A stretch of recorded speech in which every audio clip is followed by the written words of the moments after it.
पप्पा, हे सुशांत आणि हे क्रिश आहे, हे दोघं माझ्या ऑफिसमध्ये काम करतात. हे दोघांनी मला लग्नासाठी प्रपोज केले.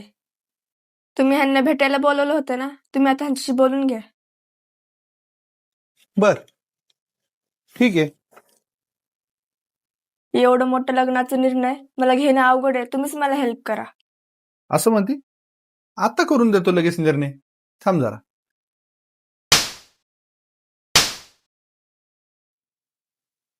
पप्पा, हे काय केलं तुम्ही?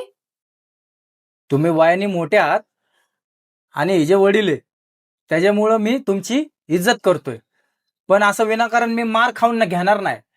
आजपर्यंत मी माझ्या आईवडिलांचा पण मार खाऊन घेतला नाही विनाकारण. अरे, मारलं म्हणून काय झालं? वयाने तर मोठेच आहेत ना ते, आणि काहीतरी चुकलं असेल म्हणूनच मारलं असेल. आणि सर, मला तर काही वाईट नाही वाटलं तुम्ही मारलं म्हणून. आणि सर, तुमचा हक्क आहे आम्हाला मारण्यासाठी, पण याच्यासारखं मी उलट उत्तर देऊन तुम्हाला अपमानित नाही करू शकत सर. तुम्ही माझ्या वडिलांसमान आहात. वडिलांसारखे आहेत, वडील नाहीयेत. आजपर्यंत माझ्या वडिलांनी पण मला असं विनाकारण कधी मारलं नाही. पप्पा, तुम्ही 2 मिनिटं इकडे या. पप्पा, हे काय प्रकार आहे? का मारलं तुम्ही त्यांना? अरे, तुला पण हेच वाटत असेल की मी असं का केलं म्हणून. तुलाच कन्फ्युजन होतं ना 2 मुलांमध्ये कुठलं चॉईस करायचं, म्हणून मी त्यांना कानाखाली मारली.